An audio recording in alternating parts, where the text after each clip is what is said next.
श्री स्वामी समर्थ. स्वामी महाराज तुमच्या मनातील सर्व चांगल्या इच्छा या लवकरात लवकर पूर्ण करोत, एवढी स्वामींच्या चरणी मी प्रार्थना करते आणि आजच्या या व्हिडिओला सुरुवात करते. तर आजच्या या व्हिडिओमध्ये आपण जाणून घेणार आहोत की 25 जानेवारीला गुरुवारी गुरुपुष्य अमृत योग हा आलेला आहे. तर या दिवशी आपल्याला आपल्या घरामध्ये काही वस्तू आहेत तर त्या आपल्याला जाळायच्या आहेत. तर यामुळे घरामध्ये जे काही दोष असतील, म्हणजे पितृदोष असू दे किंवा नजर दोष असू दे, कालसर्प दोष असू दे, असे कोणतेही दोष असतील तर या दिवशी हा उपाय केला तर याचा जास्तीत जास्त आपल्याला लाभ होत असतो.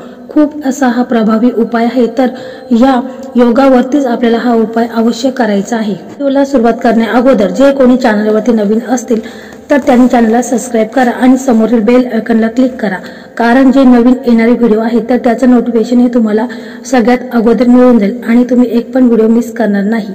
आणि त्याचप्रमाणे श्री स्वामी समर्थ अशी कमेंट करायला अजिबात विसरायचं नाही. तर प्रत्येकाच्या घरात कोणते ना कोणते दोष हे असतात, परंतु अशा विशेष तिथीला काही विशेष उपाय केले तर आपल्याला त्या दोषापासून मुक्तता मिळते. आता दोष कोणते असतात तर नजर दोष असू दे, पितृदोष असू दे, जे हे दोष आहेत तर ह्या दोषामुळे आपल्या घरामध्ये सतत वादविवाद होत असतात, भांडणं होत असतात. तसेच घरात लहान मुले हे देखील आजारी असतात किंवा मोठी माणसं देखील आजारी होत असतात. नेहमी घरामध्ये आजारपण असते. आपल्या घरामध्ये पैशाला पैसा लागत नाही, पैसा येतो परंतु तो टिकत नाही. तर या भरपूर अशा समस्या अडचणी या आपल्याला येत असतात. आपण कितीही कष्ट करत असतो, मेहनत करत असतो, परंतु कष्टाच्या जोडीला नशिबाची साथ मिळत नाही.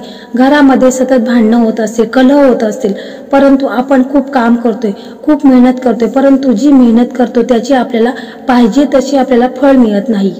समजून जा की आपल्या घरामध्ये कोणत्या ना कोणत्या प्रकारचे दोष हे आहेतच. म्हणूनच अशा विशेष तिथीला असे विशेष उपाय केले तर त्याचा आपल्याला खूप चांगला असा परिणाम पाहायला मिळत असतो. म्हणून आपल्याला हा उपाय करायचा आहे. कापुरासोबत आपल्याला ह्या वस्तू आहेत तर त्या आपल्याला आपल्या घरामध्ये जाळायच्या आहेत. यामुळे आपल्या घरातील सर्व दोष, सगळी संकटे, अडचणी, दुःख हे दूर निघून जातील.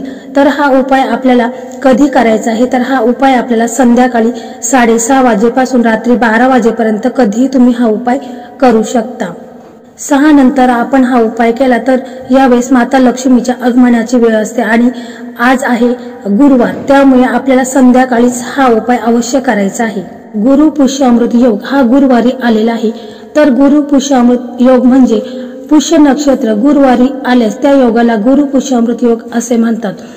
तर गुरुवारी आपल्याला सकाळी लवकर उठायचे, आपले नित्य कर्म आटपून घ्यायचे आहे. त्याचप्रमाणे आपण सूर्यदेवाला अर्घ्य द्यायचा आहे. तसेच गुरुवार असल्यामुळे आपल्याला तुळशी मातेला देखील पाण्यामध्ये दूध मिक्स करून तुळशी मातेला अर्पण करायचं आहे. तिच्या समोर आपल्याला तुपाचा दिवा लावायचा आहे. त्याचप्रमाणे आपला जो मेन दरवाजा आहे तर त्या दरवाजा देखील स्वच्छ पुसून घ्यायचा आहे आणि तिथे देखील आपल्याला स्वस्तिक वगैरे काढायचं आहे. तसेच आपल्याला आपला जो उंबरठा आहे तर त्या उंबरठ्यावरती देखील आपल्याला हळदीचं लेपन करायचं आहे. म्हणजे हळदीमध्ये आपल्याला थोडंसं गंगाजल घ्यायचं आहे किंवा गोमूत्र घेऊन आपल्याला हळदीचं लेपन हे गुरुपुष्य अमृत योगावरती आपल्याला अवश्य करायचं आहे. त्याच्यानंतर आपल्याला आपल्या देवघरामध्ये देखील आपल्याला तुपाचा दिवा लावायचा आहे. श्री हरी विष्णू व माता लक्ष्मी यांची देखील आपल्याला विधिवत पूजा वगैरे करायची आहे. आणि गुरुवार असल्यामुळे आपल्याला श्री स्वामी समर्थ महाराजांची देखील पूजा ही करायची आहे. तर या दिवशी हे सर्व झाल्यानंतर मग आपल्याला संध्याकाळी हे करायचं आहे. म्हणजे आपल्याला कापुरासोबत हे वस्तू आहेत तर त्या जाळायच्या आहेत. कारण आपल्या घरामध्ये जर नेहमी वादविवाद होत असतील, भांडणं होत असतील, नेहमी कटकटी होत असतील किंवा सतत आजारपण येत असेल तर त्यामुळे आपल्या घरात खूप अशी निगेटिव्हिटी तयार झालेली असते. आणि आपण अशा तिथीला काही उपाय केला तर त्याचा आपल्याला जास्तीत जास्त लाभ होत असतो. म्हणून हा गुरुपुष्य अमृत योग हा सर्वात महत्वाचा योग आहे. तर या योगावरती आपल्याला हा उपाय करायचा आहे. कारण आपल्या घरामध्ये जे दोष असतील, जी निगेटिव्हिटी आहे तर ती दूर होईल व घरामध्ये आपल्या सुख, शांती, समृद्धी, त्याचप्रमाणे आपल्याकडे पैसा येत असतो परंतु तो टिकत नाही. तर हे सर्व आपण असं केल्यामुळे घरातील निगेटिव्हिटी दूर होते. जे काही दोष आहेत घरामध्ये, पितृदोष आहे, नजर दोष आहे, तर ते दूर होण्यासाठी आपल्याला हा उपाय करायचा आहे. तर आपल्याला ह्या उपायासाठी आपल्याला 3 कापूर घ्यायचा आहे. म्हणजे भीमसेन कापूर असतो त्याच्या 3 वड्या आपल्याला घ्यायच्या आहेत. त्याचप्रमाणे 3 मिरी घ्यायची आहे, 3 लवंगा अखंड घ्यायच्या आहेत, तुटलेल्या फुटलेल्या लवंगा घ्यायच्या नाहीत. तर अखंड 3 लवंगा घ्यायच्या आहेत. तेजपत्ता घ्यायचा आहे, 2 तेजपत्ते घ्यायचे आहेत. मीठ घ्यायचं आहे, म्हणजे खडे मीठ असतो तर ते खडे मीठ आपल्याला घ्यायचं आहे, थोडंसं आपल्याला हिंग घ्यायचं आहे आणि थोडंसं आपल्याला तूप टाकायचं आहे. म्हणजे या सर्व वस्तू आहेत तर त्या आपण एखाद्या भांड्यामध्ये घ्यायच्या आहेत आणि त्या एकत्र करून घेतल्यानंतर मग त्याच्यामध्ये आपल्याला तूप टाकायचं आहे. परंतु आपल्या घरामध्ये जर सतत आजारी व्यक्ती असेल, लहान मुलं आजारी होत असतील किंवा जर मोठी माणसं असेल ती आजारी होत असतील तर मग ह्या ज्या वस्तू आहेत तर त्या आपण आपल्या एका हातामध्ये घ्यायच्या आहेत. म्हणजे 3 कापूर घ्यायचे आहेत, 3 मिरी, लवंग 3 घ्यायचे आहेत आणि तेजपत्ता, मीठ, हिंग या सर्व वस्तू आहेत तर त्या आपण आपल्या उजव्या हातामध्ये घ्यायच्या आहेत. त्याचप्रमाणे जो आजारी व्यक्ती असेल तर त्याला आपण एका पाटावरती बसवायचं आहे, परंतु त्याचं तोंड हे पूर्वेकडे असावे आणि आपण ओवाळणार आहेत म्हणून आपलं तोंड हे पश्चिमेकडे असावे. तर अशा पद्धतीने त्याला आपल्याला त्याच्या डोक्यापासून पायापर्यंत घड्याळाच्या उलट्या दिशेने आपल्याला 7 वेळा ओवाळायचं आहे. आणि जेव्हा आपण ओवाळीत असतो तेव्हा आपण मनामध्ये म्हणायचं आहे की जी काही ज्या व्यक्तीवर जो काही आजार दोष आहेत तर ते दूर होऊ दे, त्याच्यावरती जी काही निगेटिव्हिटी आहे तर ते सर्व दूर होऊ दे. अशा प्रकारे आपल्याला असं मनामध्ये म्हणायचं आहे.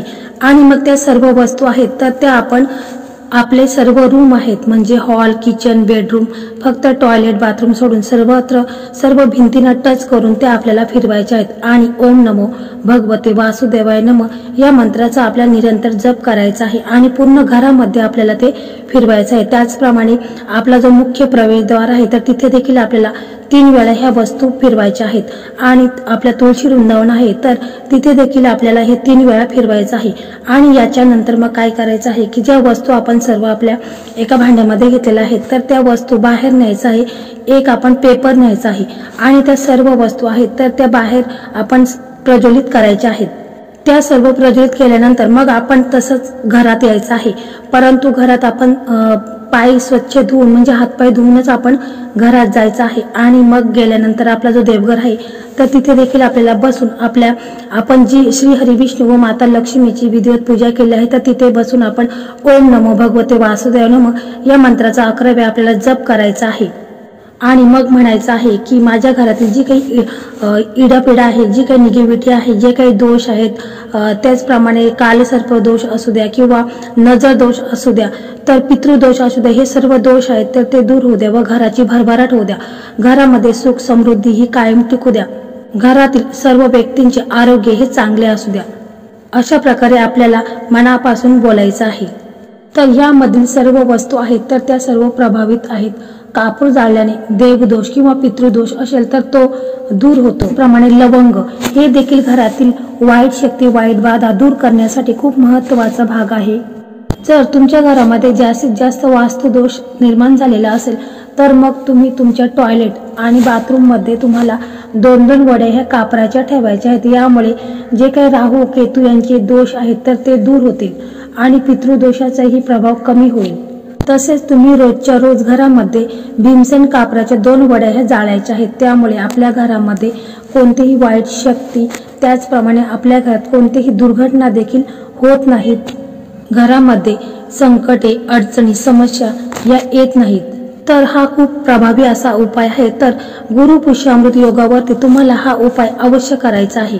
तर मित्रांनो, अशा प्रकारे आजचा हा व्हिडिओ होता. तर हा व्हिडिओ तुम्हाला कसा वाटला कमेंटमध्ये नक्की सांगा. आणि जर व्हिडिओ आवडला तर व्हिडिओला लाईक करा, शेअर करा आणि चॅनलला सबस्क्राईब करा. धन्यवाद.